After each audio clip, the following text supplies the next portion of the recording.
श्री स्वामी समर्थ शिवशक्ती प्रार्थना या चॅनलमध्ये तुमचं खूप स्वागत आहे। वटपौर्णिमेला करा ह्या प्रभावी सेवा। उपाय सुख समृद्धी पैसा येऊन अखंड लक्ष्मी माता तुमच्या घरात निवास करेल।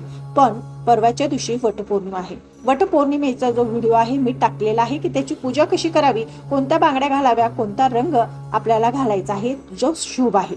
आता मी तुम्हाला सांगणार की पौर्णिमेच्या दिवशी आपल्याला आपल्या घरामध्ये सुद्धा पूजा करायची आहे, सेवा करायची आहे ज्या लक्ष्मी मातेला प्रिय आहेत। आणि ज्या घरामध्ये लक्ष्मीनारायणची पूजन होतं पौर्णिमेच्या दिवशी त्या घरात अखंड लक्ष्मी निवास करत असते। पण आपल्या घरात कोणत्या सेवा कराव्या ते मी तुम्हाला आज सांगणार आहे। वटसावित्री पौर्णिमा फक्त वडाची झाडाची पूजन करणे नाही, तर आपल्या घरात माता आणि लक्ष्मीनारायणाची पूजा आणि चंद्राची पूजा सुद्धा तेवढीच महत्वाची आहे। या दिवशी पौर्णिमा ही 29 तारखेला आलेली आहे, त्यामुळे 29 तारखेलाच आपल्याला वटसावित्री पौर्णिमा तर करायचीच आहे। पण त्यासोबतच सत्यनारायणचे पूजन जे कोणी करत नसेल त्यांनी आवर्जून ही सत्यनारायणचं पूजन करायचं आहे। जर तुम्ही नवीन असणार, तुम्ही केलेलाच नसणार, तर तुम्हाला हात जोडून विनंती आहे की ही जी पूजा आहे सत्यनारायणची ती घरात करायला सुरुवात करा, कारण की हा दिवस खूप प्रभावशाली आहे आणि ह्या दिवस केलेली जी पूजा असते ती तिप्पट पतीने आपल्याला फळ देत असते। म्हणून प्रत्येक स्त्रीने जर तुम्ही तुमच्या घरामध्ये करत असतील तर खूपच छान, नसेल करत तर ही 3 सुपाऱ्यांची पूजा आपल्याला आपल्या घरामध्ये करायची आहे। त्याचा व्हिडिओ मी टाकलेला आहे, तो तुम्ही बघू शकतात की 3 सुपाऱ्यांची पूजा स्वामी समर्थ केंद्रानुसार कशी करतात, कशी मांडणी करतात याबद्दल सुद्धा मी व्हिडिओ केलेला आहे। बघा, ह्या दिवशी आपल्याला काय काय सेवा करायची आहे दिवसभरामध्ये ते तुम्हाला सांगणार आहे। या दिवशी लक्ष्मी प्राप्ती अखंड सेवा आपल्या घरात करायची आहे। तर लक्ष्मी स्थिर राहण्यासाठी, लक्ष्मी प्राप्ती होण्यासाठी आणि ज्या घरामध्ये दर पौर्णिमेच्या दिवशी ह्या सेवा केल्या जातात त्या घरामध्ये लक्ष्मी स्थिर व्हायला लागते। या दिवशी आपल्या घरामध्ये श्रीयंत्र किंवा आपल्या कुलदेवतेवर कुमकुम आचमन करायचं आहे।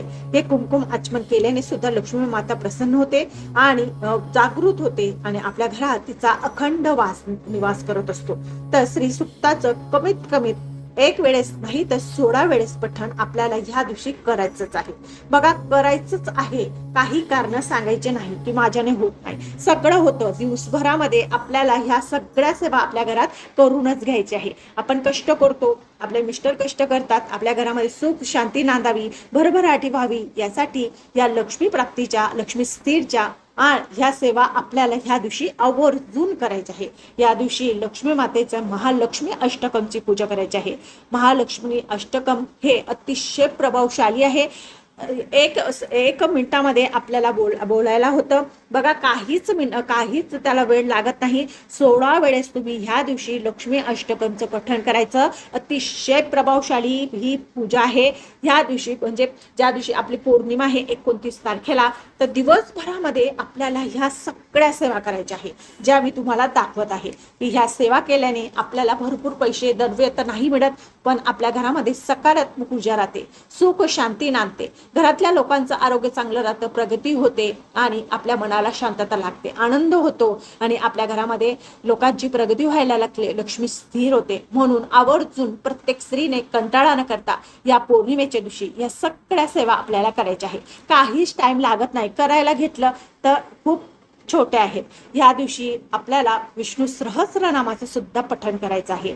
या दिवशी पिंपळाचं झाड, वडाचं झाड किंवा औदुंबराचं झाड याच्या खाली एक दिवा लावायचा आहे, जो तुम्ही संध्याकाळच्या टायमाला लावू शकतात। या 3 झाडांपैकी एक झाड तुम्हाला भेटलं तर त्या ठिकाणी आवर्जून हा दिवा लावायचा आहे आणि त्या ठिकाणी बसून विष्णू सहस्रनामाचं पठण करायचं आहे। आता तुम्ही म्हणणार विष्णू सहस्रनामाचं पठण आम्ही झाडाजवळ नाही करू शकत, तर तुम्ही हे पठण आवर्जून आपल्या घरामध्ये करायचं आहे। आता हे विष्णू सहस्रनाम जर तुम्हाला बोलता येत नसेल तर तुम्ही नुसतं ऐकू सुद्धा शकता, तुमच्या घरामध्ये लावू शकतात। याच्याने ही खूप प्रभावशाली सेवा आहे। या दिवशी आपल्याला या दिवसभरामध्ये या सेवा तर करायच्याच आहे, पण रात्रीच्या टायमाला आपल्याला चंद्रदेवांचं पूजन सुद्धा करायचं आहे।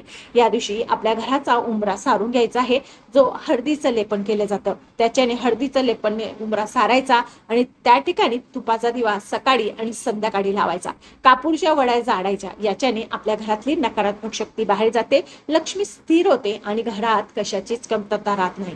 लक्ष्मी नारायणाचा आशीर्वाद सदैव आपल्या घरामध्ये वास करत असतो। बघा, ह्या दिवशी या सगळ्या सेवा झाल्यानंतर आपण दिवसभरामध्ये विष्णू गायत्री मंत्र, लक्ष्मी गायत्री मंत्र, कुबेर मंत्र कमीत कमी 16 वेळेस किंवा एक वेळेस पठण करायचं. आता मी तुम्हाला सांगते विष्णू गायत्री मंत्र. ओम नारायणाय विद्महे वासुदेवाय धीमहि तन्नो विष्णू प्रचोदयात. हा विष्णू गायत्री मंत्र झाला. आणि आता लक्ष्मी गायत्री मंत्र. महालक्ष्मीचं विद्महे विष्णुपत्नीचं धीमहि तन्नो लक्ष्मी प्रचोदयात. हा लक्ष्मी मातेचा मंत्र आहे. 16 वेळेस आपल्याला म्हणायचं आहे. कुबेर देव जे पैशाचे देवता आहे ते आपल्या घरामध्ये निरंतर वास करावे असं तुम्हाला वाटत असेल तर ओम कुबेराय नमः या मंत्राचा सुद्धा जाप करायचा आहे.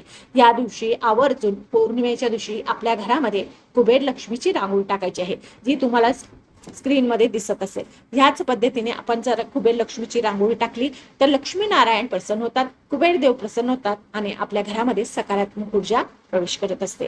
या छोट्या छोट्या गोष्टी आहे पण आपल्या घरासाठी, आपल्या परिवारासाठी खूप महत्वाचे आहे. या दिवशी आवर्जून संध्याकाळच्या टायमाला ज्या वेळेस चंद्राचं दर्शन होतं म्हणजे सत्यनारायणचं पूजन वगैरे झाल्यानंतर आपण चंद्राची पूजा करायची. चंद्राची पूजा करताना काय करायचं तुम्हाला सांगते. याच्याने आपल्या घरातलं दारिद्र्यता नष्ट होत असतं. म्हणून चंद्रदेवाची पूजा करताना पाणी घ्यायचं आहे, त्याच्यामध्ये दूध टाकायचं, थोडीशी साखर टाकायची आणि चंद्रदेवांना अर्पण करायचं. ओम सोमाय नमः, ओम सूर्यदेवाय नमः, चंद्रदेवाय नमः, ओम चंद्रदेवाय नमः या मंत्राचा जाप करायचा आहे. किंवा ओम नारायणाय नमः या मंत्राचा जाप केला तरी सुद्धा चालेल. बघा ही ज्या सेवा आहे ह्या अतिशय प्रभावशाली आहे. म्हणून प्रत्येक स्त्रीने ह्या पौर्णिमेच्या दिवशी आवर्जून करायचे आहे. कंटाळा करू नका.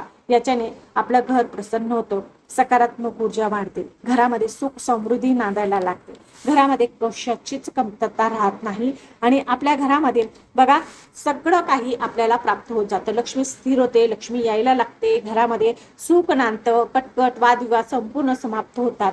जर तुम्हाला याच्यातलं काहीच करता शक्य नाही तर ओम महालक्ष्मी नमः हा लक्ष्मी मातेचा बीज मंत्र आहे. ओम श्री महालक्ष्मी नमः 108 वेळेस देवाजवळ बसून आपल्याला हा मंत्राचं पठण करायचं आहे. या मंत्राचं पठण केल्याने सुद्धा आपल्या घरामध्ये सकारात्मक ऊर्जा प्रवेश होते, लक्ष्मी प्रसन्न होते. या दिवशी आवर्जून खिरेचा नैवेद्य करायचा आहे. शक्य असल्यास पुरण करायचं आणि त्याचा नैवेद्य आपल्या देवांना, आपल्या कुलदेवीला आणि आपल्या घरातल्या सत्यनारायण प्रभूंना द्यायचं आहे. या सगळ्या गोष्टी करून बघा, अनुभव घेऊन बघा. तुम्हाला जर माझं चॅनल आवडत असेल लाईक करा, सबस्क्राईब करा, इतरांना सुद्धा पाठवा आणि नक्कीच या सेवा करा. श्री स्वामी समर्थ.